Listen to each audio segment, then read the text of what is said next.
He thought humiliating a waitress would make him look powerful, but he had no idea he was seconds away from exposing exactly who he really was. The restaurant glowed under warm golden light, crystal chandeliers reflecting off polished marble floors as the low hum of quiet conversations and clinking glasses filled the air. Every table dressed in crisp white linen. Every guest wrapped in tailored suits and elegant dresses that whispered money without needing to shout it. And in the middle of it all, Emily Carter moved silently, almost invisible, her black and white waitress uniform playing against the luxury surrounding her, her hair neatly tied back, her posture calm, controlled, deliberate, as if she belonged everywhere and nowhere at the same time. She carried a tray across the room with steady hands, her eyes scanning not just tables but people, their tone, their posture, their treatment of others. Nothing escaped her. Not the impatient snap of fingers from a guest, not the subtle eye roll from a server correcting a mistake, not the quiet hierarchy that hung in the air heavier than the scent of expensive wine. Near the center of the room stood Daniel Brooks, the restaurant manager, his navy suit perfectly fitted, his watch catching the light. With every small movement of his wrist, he watched everything with sharp, calculating eyes, the kind of man who measured worth in appearances before words were even spoken. Tonight mattered to him. Important investors were dining. People who could elevate his career beyond this very room. And everything had to be flawless, absolutely flawless. Then he saw her. Just for a second, Emily adjusted a glass slightly off-center on a table, a movement so small most wouldn't notice, but Daniel did, and his expression tightened instantly. He stepped forward, his polished shoes echoing softly against the marble floor. "No, no, not like that," he said, his voice cutting cleanly through the surrounding noise. Nearby guests paused. Just slightly, not enough to turn fully, but enough to listen. Daniel reached for the tray in her hands, his fingers brushing past it as he corrected its position with exaggerated precision. "You need to pay attention to details if you're going to work here." His tone wasn't loud, but it carried the kind of controlled sharpness designed to be heard without seeming like a scene. A few nearby servers glanced over, then quickly looked away. Emily didn't react, her hands relaxed at her sides, her expression unreadable, calm, almost too calm. Daniel noticed that too, and something about it irritated him more than a mistake ever could. "This isn't some cheap roadside diner," he added, his voice dipping just enough to carry a hint of mockery. "People expect a certain level of professionalism here." A quiet chuckle came from a table nearby, just one, but enough to shift the air. Daniel straightened his jacket, satisfied with the attention, but not finished, not yet, because in his mind, control meant dominance, and dominance meant being seen. And Emily, standing there without apology, without explanation, felt like resistance. Even if she hadn't said a single word, the room didn't fully stop, but it leaned toward the moment, conversation slowing just enough, eyes flickering in their direction, and still, Emily said nothing, her gaze steady, her breathing even, as if she were waiting, not for permission, but for something else entirely, something Daniel couldn't yet understand. And that was the exact moment everything began to shift, though no one in that room realized it yet. Not even him. Daniel held his posture for a moment longer than necessary, letting the silence linger just enough to reinforce his authority. Then he gave a small dismissive nod, as if the situation had already been resolved in his favor. But something about Emily's stillness remained in the air, subtle yet undeniable, like a quiet note that refused to fade. She did not rush away, did not lower her gaze, did not offer the usual apology he expected. Instead, she simply adjusted the edge of the tablecloth with precise care and turned to continue her duties, as though his words had passed through her without leaving a mark, and that unsettled him more than any mistake ever could. Across the room, the investors he had been trying to impress resumed their conversation, but not fully, their eyes occasionally drifting back toward the exchange, measuring, observing, forming opinions that Daniel could not control. He quickly moved to reassert himself, stepping toward a nearby table where two guests had just been seated. "Everything all right here?" he asked with a polished smile that did not quite reach his eyes. The guests nodded politely, but the man at the table glanced briefly toward Emily before answering. "Yes, everything is fine." And though the words were neutral, The tone carried something else, something Daniel did not like. He turned back sharply, spotting Emily again as she delivered a glass of water to another table, her movements steady, unhurried, as if she were completely unaffected by the tension that still lingered in the room. He walked toward her again, slower this time, more deliberate. "I thought I made myself clear," he said under his breath as he reached her side, his voice low but edged with irritation. "If you cannot keep up, you should not be here tonight." Emily paused, placing the glass gently onto the table before turning to face him, her expression calm, her eyes level with his, not defiant, not submissive, just steady. "I am exactly where I need to be," she said quietly, and for a brief second Daniel did not respond, not because he did not have words, but because something in her tone did not fit the role he had already assigned to her. It was not the voice of someone scrambling to keep a job. It was not the voice of someone intimidated. It was measured, certain, almost as if she was the one evaluating him. He let out a short breath, forcing a small laugh that sounded more strained than he intended. "We will see about that," he replied, stepping back as if to end the conversation on his terms. But the control he was trying to project was beginning to slip in ways only the most observant could notice. A slight tightening of his jaw, a glance toward the entrance that lingered a fraction too long. Because tonight was supposed to be about perfection, about proving he could manage a room like this without flaw, and yet something felt off, something he could not define. Near the far end of the restaurant, a server hurried past, whispering quietly to another staff member, their eyes flicking toward the front doors, a subtle shift that rippled through the room almost invisibly. Conversation softened. A few guests straightened in their seats without knowing why, and Daniel felt it too, that faint change in atmosphere, like the moment before a storm arrives without warning. He followed the direction of their glances, his attention drawn toward the entrance, but from where he stood he could not yet see what had caused it, only that something had, and behind him, unnoticed, Emily resumed her work with the same quiet precision, her expression unchanged, as if she had been expecting this moment all along, and the balance of the entire room was about to shift in a way Daniel was not prepared for. The front doors opened without announcement. Yet the shift in the room was immediate, subtle but undeniable, like a current of air that no one could see, but everyone could feel. The quiet rhythm of conversation slowed. Glasses paused halfway to lips, and even the soft music seemed to fade into the background as three sharply dressed individuals stepped inside, their presence calm, yet commanding, not loud, not dramatic, but certain, the kind of presence that did not ask for attention yet received it instantly. Daniel straightened his posture almost instinctively, smoothing his jacket as his eyes locked onto them, his mind racing to identify who they were. Important, clearly, very important. The way the host at the front desk suddenly shifted tone, the way a nearby server subtly stepped aside to clear their path. These were not ordinary guests. Daniel moved quickly, his expression transforming into practiced warmth as he approached. "Good evening. Welcome. Do you have a reservation?" he asked smoothly, his voice controlled. "Professional." The lead man offered a polite nod, his eyes scanning the room briefly before settling somewhere behind Daniel. "We are expected," he said simply, not arrogant, not demanding, just certain, and something in that certainty made Daniel hesitate for a fraction of a second before recovering. "Of course, let me make sure everything is prepared for you," he replied, gesturing toward the main dining area, but the man did not move. Instead, his gaze shifted again, this time unmistakably directed past Daniel's shoulder, toward the center of the room, toward Emily. Daniel felt it then, that subtle misalignment, like a conversation he was not part of. He turned slightly, following the line of sight, and saw her standing near a table, adjusting a place setting with the same quiet precision as before, unaware, or perhaps completely aware, of the attention now directed toward her. Daniel forced a small laugh, trying to regain control of the moment. "If you will follow me, we have a premium table ready," he said.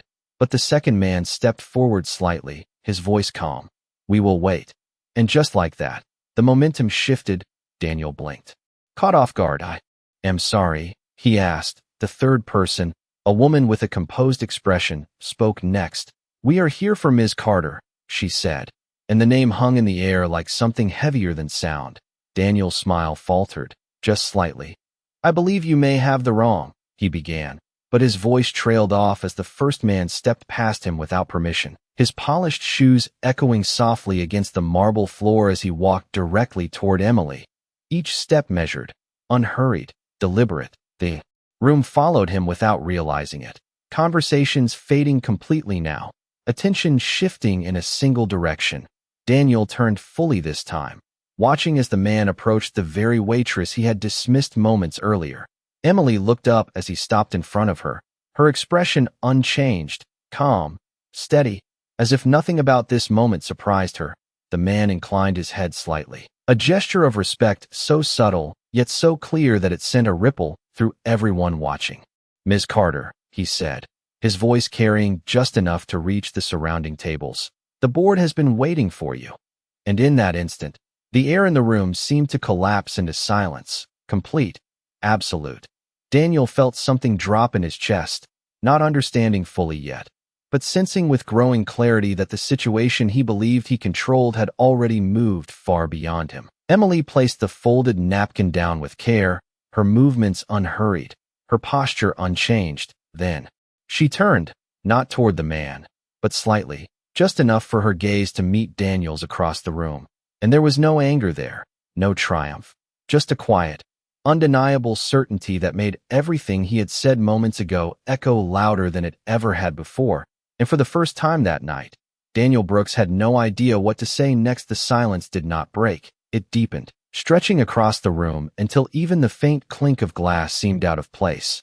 Daniel stood frozen where he was, his mind racing to catch up with what he had just heard. "Ms. Carter, the board." The words repeated in his head but refused to settle into anything he could fully grasp, because they did not fit the image he had already decided was true. Not the uniform, not the quiet demeanor, not the woman he had just corrected in front of half the restaurant. And yet the man standing before her was not joking.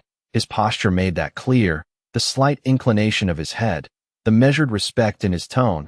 This was not how people spoke to staff. This was how people addressed someone above them, someone important, someone they answered to. Emily met his gaze for a brief moment, then gave a small nod, not surprised, not flustered, just acknowledging what had already been expected. She turned slightly, her hands resting lightly at her sides as she faced the group. "Thank you for your patience," she said, her voice calm, steady, carrying just enough to reach the nearest tables. And something about the way she spoke shifted everything again. It was no longer the voice of someone taking instructions. It was the voice of someone accustomed to being heard. Daniel felt it in the way the room responded, not loudly, not dramatically, but in the subtle stillness that followed. In the way the investors at the center table leaned forward just slightly. In the way the servers along the wall straightened without realizing it. He took a step forward, unable to remain still any longer.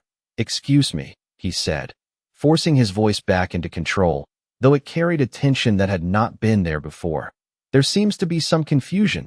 His eyes moved between Emily and the group, searching for an explanation that would restore the balance he had lost. The woman in the group turned toward him, her expression composed.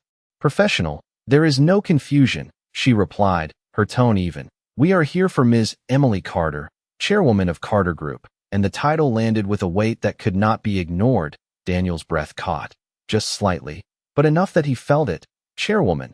The word did not belong in the same sentence as everything he had just done, and yet it was now the only thing that mattered.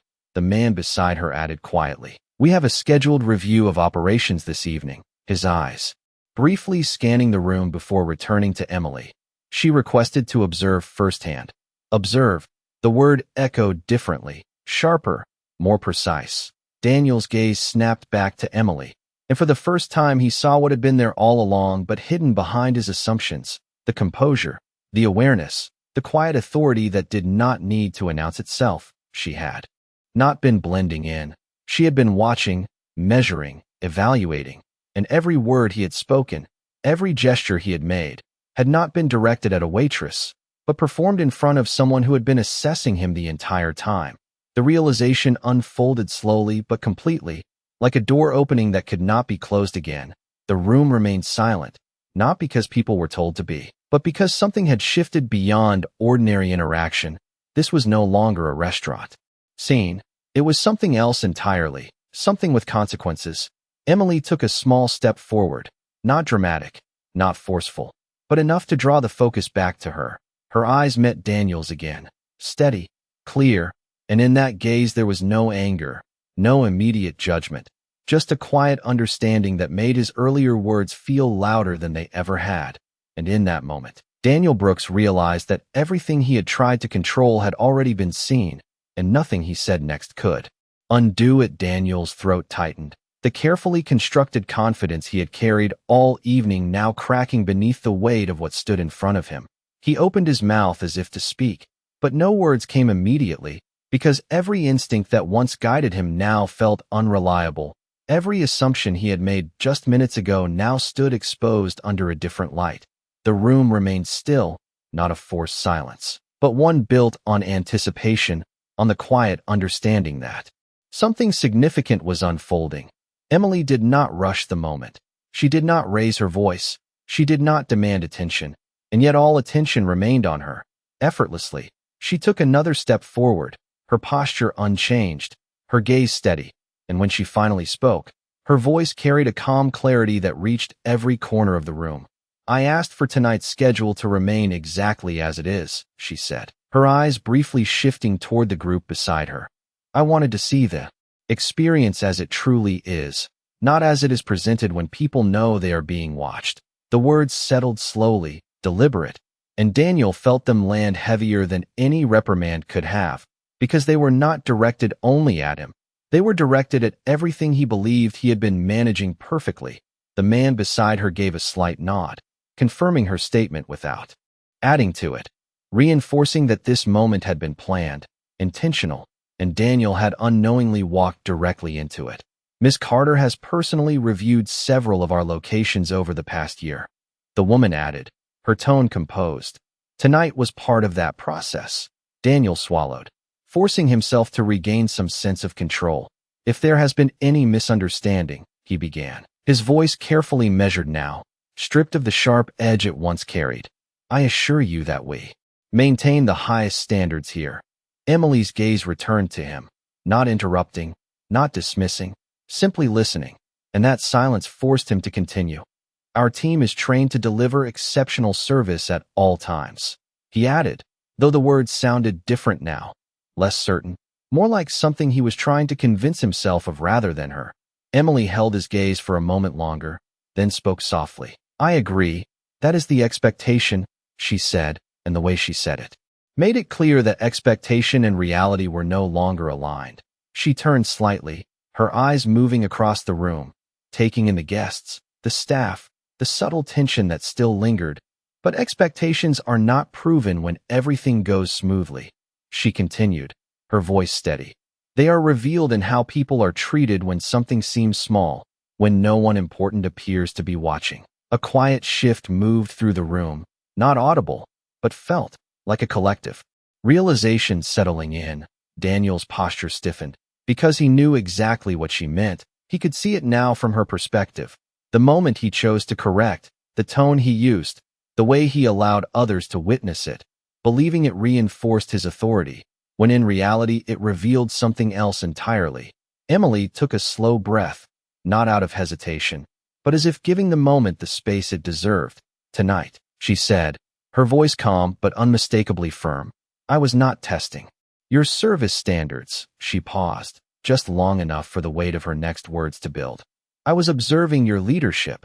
And that was the moment it became undeniable. The room did not react loudly, but the silence deepened once more, because everyone understood that what had just been revealed was not about a single interaction. It was about something far greater, something that could not be corrected with a quick apology or a polished statement. Daniel stood there, his thoughts racing, searching for a response that could restore what had been lost, but every option felt insufficient, because the truth had already been seen, and for the first time that night, the man who had controlled every detail realized he was no longer in control of anything at all. The words lingered in the air long after Emily finished speaking, not because they were loud, but because they were undeniable. Daniel felt them settle into the space around him, pressing against every attempt he might have made to recover. And for a moment he said nothing, not out of choice, But because the usual responses he relied on no longer applied, the room remained still, every guest aware that something real had just been exposed, not staged, not rehearsed, but revealed. Daniel finally drew a breath, forcing himself to step forward. "Miss Carter," he began, his tone noticeably different now, stripped of its earlier sharpness, replaced with something more careful, more controlled. "If my actions earlier came across in any way that did not reflect our standards, I take full responsibility." The words were measured, professional, the kind of statement designed to contain damage. But even as he spoke them, he could feel how they landed differently in this moment, because this was not a situation that could be managed through language alone. Emily listened without interrupting, her expression calm, giving him the space to speak, and that only made the weight of his words more visible. "Our goal has always been to maintain excellence in both service and environment," he continued, "and I assure you that every guest and staff member is valued."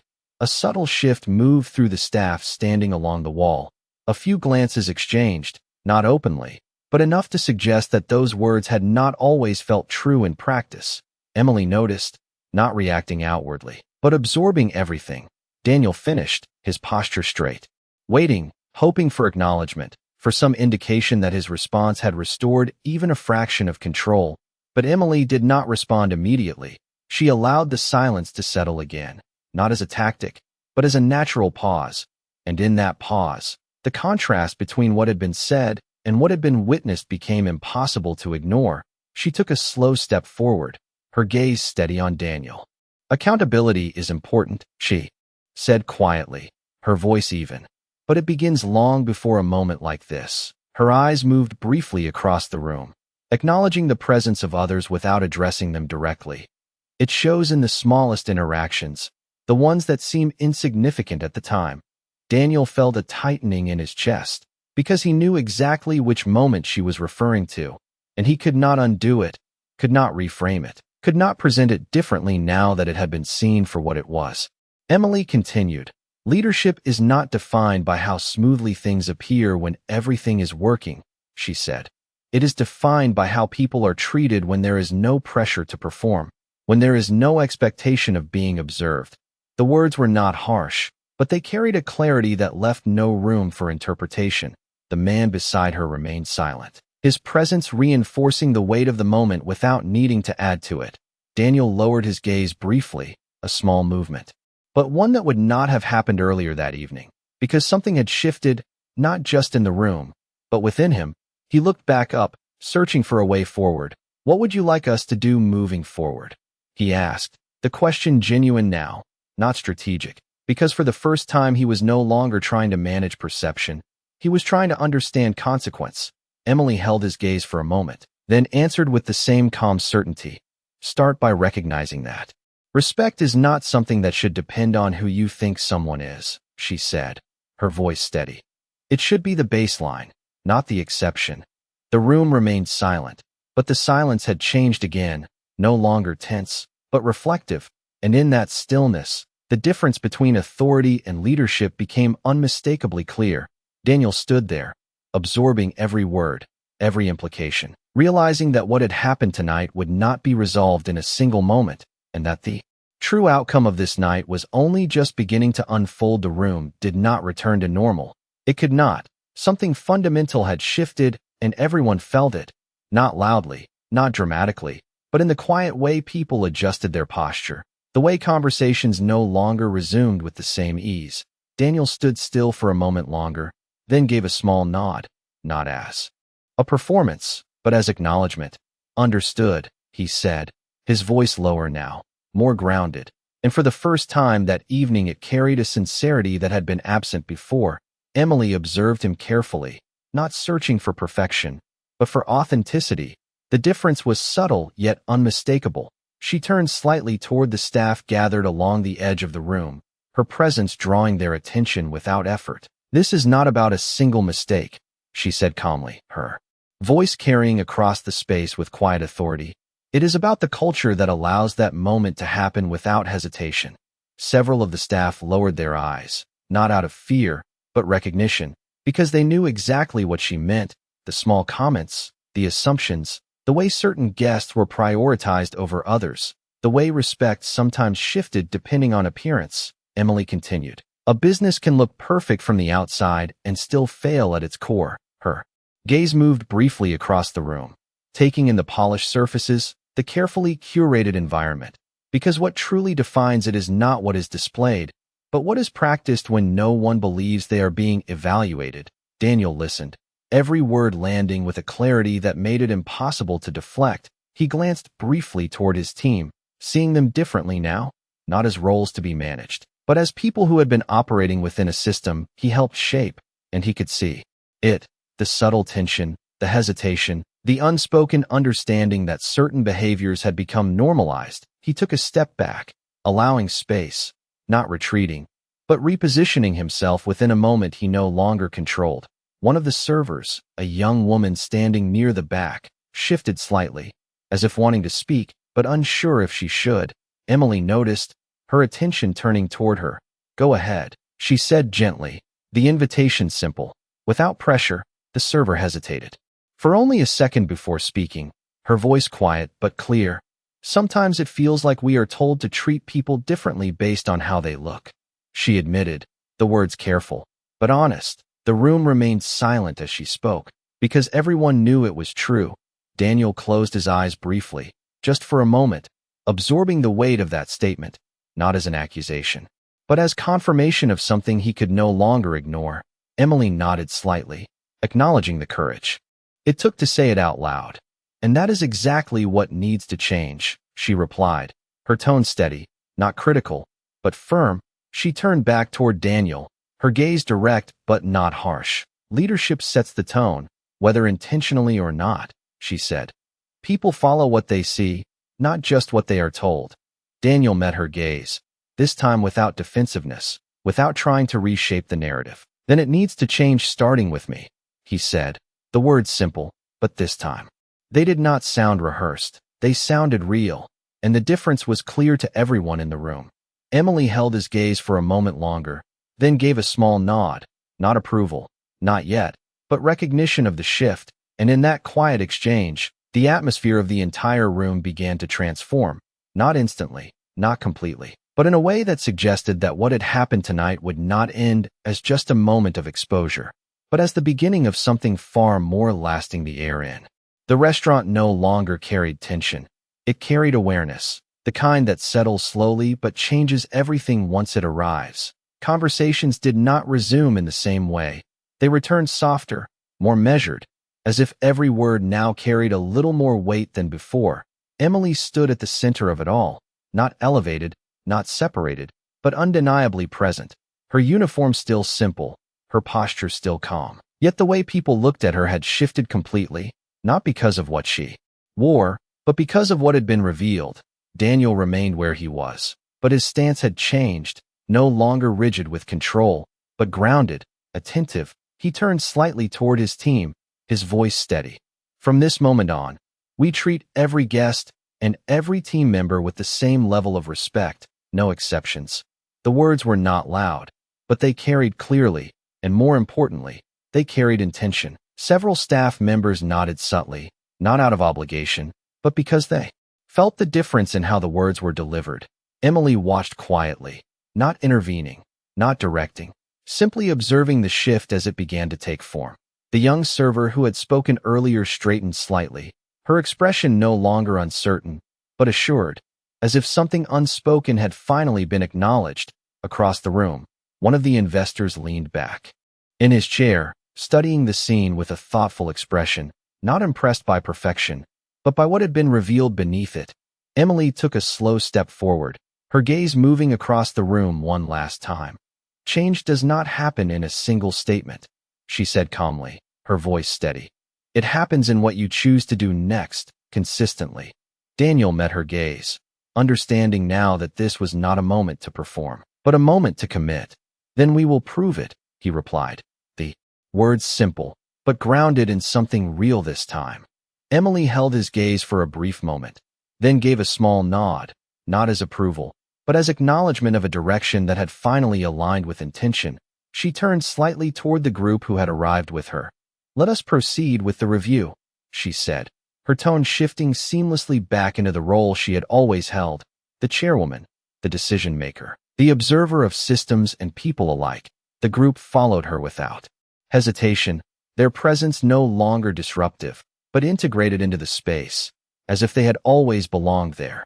Daniel watched them move, not with the urgency he had felt earlier, but with a quiet focus, understanding now that every detail moving forward would matter, not just in appearance, but in practice. The room slowly began to breathe again, not returning to what it had been, but becoming something different, something more aware, more intentional. And as Emily walked past the very table where the moment had first unfolded, she paused briefly, just for a second, her hand lightly adjusting a glass that had been slightly out of place. The same small detail, the same simple action, but this time no one questioned it, no one corrected it, because now they understood. It had never been about the glass, it had never been about the tray, it had always been about what those moments revealed. And as she continued forward, the quiet truth of that realization settled over the entire room, not loudly, not forcefully, but in a way that would not be forgotten, because from this point on, every action, every word, every glance carried a new awareness, one that could no longer be ignored. The review did not feel like an inspection, it felt like a quiet unfolding of truth. Emily moved through the restaurant with the same measured pace she had carried all evening, her presence no longer hidden, yet unchanged in its calm precision. She paused at different points, observing not just the arrangement of tables or the presentation of dishes, but the interactions, the tone of voices, the small details that defined the experience far more than any polished surface ever could. Daniel followed at a respectful distance, not hovering, not directing, but watching, learning, seeing the environment through a perspective he had not allowed himself to consider before. At one table, a server approached a guest with a renewed attentiveness, her posture open, her tone warm without being forced. The guest responded with a smile that felt genuine, not transactional, and Daniel noticed it. The difference was subtle, but it was real. Across the room, another staff member adjusted a chair for an elderly guest without being prompted, a small act, almost invisible, yet it carried a level of respect that no instruction manual could fully capture. Emily observed these moments quietly, her expression unchanged, but there was a slight shift in her eyes, not approval, not yet, but recognition that something had begun to move in the right direction. They reached the far end of the dining area where the lighting softened, casting a gentle glow over the space. Emily stopped briefly, her gaze resting on a group of guests engaged in quiet conversation, their experience uninterrupted, their presence acknowledged without being categorized or measured. And for a moment, the room felt balanced, not perfect, but aligned. Daniel stepped forward slightly, his voice low. "I see it now," he said, not as a statement for approval, but as an admission to himself as much as to her. Emily turned her head just enough to acknowledge him. "Seeing is the first step," she replied softly. "Understanding comes next, and consistency is what makes it real." Daniel nodded, the weight of those words settling in, not as pressure, but as responsibility. They continued walking, the group beside Emily taking notes quietly, their presence purposeful but unobtrusive. The restaurant, once defined by its appearance, now revealed itself through its behavior, through the way people interacted when they believed they were simply doing their job. And in that revelation, the true measure of the place became clear. As they approached the exit, Emily paused once more, turning back to take in the entire room, the polished floors, the carefully arranged tables, the staff moving with a new awareness, and Daniel standing there, no longer the man who had sought control through authority, but someone beginning to understand leadership through responsibility. She met his gaze one final time, her voice calm, steady. "This is where it begins," she said, not as a conclusion, but as a starting point. Because what mattered was not what had been revealed tonight, but what would be built from it moving forward. Daniel held her gaze, this time without uncertainty, without defensiveness, only with clarity. And as Emily turned and walked toward the exit, the room did not return to what it had been. It could not, because something had changed, something deeper than process or presentation, something rooted in how people chose to see and treat one another. And as the doors closed behind her, the quiet truth remained, settling into every corner of the space, that dignity was never something granted by status. It was something revealed through action, and from that moment on, the way that restaurant operated would carry that understanding in every detail, whether anyone was watching or not.